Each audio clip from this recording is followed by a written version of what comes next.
Rajasthan bulletin की शुरुआत कर लेते हैं। राजस्थान की उप मुख्यमंत्री दिया कुमारी ने सिटी पैलेस में संयुक्त राष्ट्र की साधारण सभा के अध्यक्ष डेनिस फ्रांसिस से मुलाकात की। इस अवसर पर संयुक्त राष्ट्र में भारत की स्थायी प्रतिनिधि और भारतीय विदेश सेवा के अधिकारी रुचिरा कंबोज और संयुक्त राष्ट्र के रेजिडेंट कोऑर्डिनेटर शोम्बी श्राप भी मौजूद थे। दिया कुमारी ने बताया कि विभिन्न अंतर्राष्ट्रीय और समसामयिक विषयों पर चर्चा के दौरान डेनिस फ्रांसिस ने प्रधानमंत्री नरेंद्र मोदी के नेतृत्व में भारत की विदेश नीति की प्रशंसा की। उन्होंने भारत की अध्यक्षता में G20 देशों के शिखर सम्मेलन, कोरोना महामारी के दौरान भारत द्वारा दुनिया के कई देशों को मदद पहुंचाने और दुनिया भर में चल रही लड़ाइयों के खिलाफ आवाज बुलंद करने के लिए प्रधानमंत्री नरेंद्र मोदी की प्रशंसा की। उप मुख्यमंत्री दिया कुमारी ने कहा कि प्रधानमंत्री नरेंद्र मोदी ने ग्लोबल साउथ के समग्र विकास के लिए किए जा रहे प्रयासों से पूरा विश्व प्रभावित है। प्रधानमंत्री नरेंद्र मोदी ने G20 सम्मेलन में भी वसुधैव कुटुंबकम की भावना के साथ एक विश्व, एक परिवार,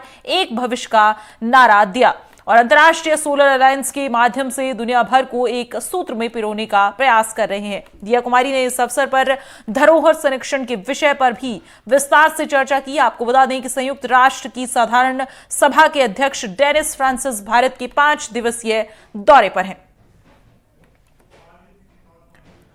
और इस खबर पर ज्यादा जानकारी लिए बाल वीरेंद्र शेखावत हमारे संवाददाता हमारे साथ जयपुर से जुड़े हुए हैं। बाल वीरेंद्र, इस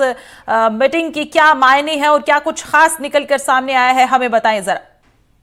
देखिए, जिस तरीके से आपने देखा होगा कि भारत अब लगातार ग्लोबल साउथ के अंदर एक आवाज के तौर पे बनता हुआ नजर आ रहा है। उसी की तरह से आपने देखा होगा कि जो डिप्टी सीएम है दिया कुमारी राजस्थान की, उन्होंने सिटी पैलेस में जो संयुक्त राष्ट्र के साधारण सभा के अध्यक्ष हैं डेनिस फ्रांसिस से मुलाकात की और इस अवसर पर संयुक्त राष्ट्र में जो भारत का स्थायी प्रतिनिधि और भारतीय विदेश सेवा के जो अधिकारी हैं रुचिरा कंबोज और संयुक्त राष्ट्र के रेजिडेंट कोऑर्डिनेटर शोम्बी श्राप से भी इस दरमियान मीटिंग के दरमियान मौजूद रहे। तो इन तमाम अंतर्राष्ट्रीय जो कह सकते हैं कि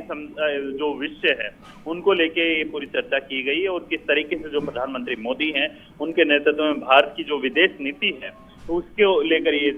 मंथन किया गया है। इसके अलावा अगर बात की जाए इसमें भारत की जो जिस तरीके से आपने देखा होगा कि G20 के अंदर जो तमाम देशों को जो शिखर सम्मेलन किया गया था उसमें कोरोना महामारी के अंदर भारत का जो मैनेजमेंट है वो किस तरीके से भारत ने जो इतनी बड़ी महामारी को किस तरीके से निपटा और जो कह सकते हैं कि जो कोरोना की जो मेडिसिन है या जो वैक्सीन है वो किस तरीके से दुनिया के सामने जो दुनिया के जो कह सकते हैं कि जो देश हैं उनको किस तरीके से मुहैया कराई, इन तमाम बिंदुओं को लेकर चर्चा की गई है। और साथ ही आपने देखा होगा कि जो भारत की एक सोच है वो वसुधैव कुटुंबकम की जो भावना है उसको किस तरीके से एक विश्व को, एक परिवार, एक भविष्य का जो नारा दिया है उसको लेकर किस तरीके से जो कह सकते हैं कि पिरोने का जो प्रयास है वो भारत के द्वारा किया जा रहा है, इन तमाम बिंदुओं को लेकर चर्चा की गई है। साथ ही आपने देखा होगा कि संयुक्त राष्ट्र की जो साधारण सभा में जो डेनिस फ्रांसिस है भारत के जो 5 दिवसीय दौरे पे आज कह सकते हैं कि जो डेनिस फ्रांसिस है वो जयपुर के दौरे पे रहे और जयपुर के दौरे के दरमियान पहले उन्होंने दिया कुमारी जो कि डिप्टी सीएम है राजस्थान की उनसे मुलाकात की और उसके पश्चात जयपुर फुट जो है वहां पे पहुंचे और वहां पे किस तरीके से एक दिन के अंदर जो कह सकते हैं कि जो दिव्यांग लोग हैं जिनके पैर नहीं हैं उनको किस तरीके से या फिर वो उनके जो हाथ या पैर नहीं होता है तो किस तरीके से जयपुर फुट के द्वारा उनका जो कह सकते हैं कि उनके जो शरीर के जो कृत्रिम अंग है वो लगाए जाते हैं एक ही दिन के अंदर और वो भी बिना किसी पैसे के। तो इन चीजों को लेके यहाँ पे उन्होंने पूरी विजिट की है और आगे जो कह सकते हैं कि जो अन्य जो 4 दिन रहेंगे तो वो जयपुर के अलावा उनका मुंबई, दिल्ली, तमाम ऐसे जगहों पे उनका दौरा रहने वाला है। जी। और वीरेंद्र, अगर हम बात करें भारत के युवाओं और जो थिंक टैंक है, इसके अलावा जो नागरिक है या समाज संगठन है, उनके लिहाज से अगर हम बात करें तो कितना महत्वपूर्ण ये दौरा है डेनिस फ्रांसिस का और क्या कुछ कहेंगे इस पर आप? देखिए, आपको मैं बताना चाहूंगा कि जिस तरीके से आप पहले भारत की एक छवि थी कि भारत काफी विकासशील देशों के अंदर उसका नाम गिना जाता था, लेकिन अब वो अपनी चाहे वो तकनीक हो, चाहे वो मेडिकल हो या तमाम चीजों को लेकर वो अब धीरे धीरे देश के लिए कह सकते हैं कि जिस तरीके से जो केंद्र सरकार है, मोदी सरकार है, वो अपनी नीतियों और जो कह सकते हैं कि जो अपनी उपलब्धियां हैं उनके दम पे जो विश्व के अंदर अपनी एक अलग पहचान रख रहा है और जो एक जो के अंदर सोच है कि विश्व गुरु की, वो वापस से भारत को किस तरीके से लौटाई जाए, इन तमाम चीजों को लेके कह सकते हैं कि भारत अब धीरे धीरे आगे बढ़ रहा है और विश्व के अंदर अपनी जो फिर से जो खोई हुई पहचान है, जिसके अंदर आपने देखा होगा कि पिछली जो गत सरकारें हैं उनके अगर मैं कार्यकाल की बात करूं तो इसमें भारत की कोई मतलब इतना नहीं था। जैसे ही प्रधानमंत्री मोदी हैं, उनकी जो योजनाएं होती हैं, उनकी जो विदेश नीति होती है, उसके दम पे कह सकते हैं कि भारत अपनी अलग पहचान रख रहा है। और सबसे बड़ी बात यह है कि जो जिस तरीके से आपने देखा होगा कोविड के अंदर तमाम देशों के अंदर किस तरीके से लोग जो कोविड के दरमियान लोग मर भी रहे थे, काफी लोगों को परेशानी हो रही थी, वहां पे भारत अकेला एक ऐसा देश था जिसने पूरे विश्व के जो कह सकते हैं कि कोरोना के अंदर सभी देशों के साथ खड़ा हुआ। वहां पे कोई भी ऐसा कह सकते हैं कि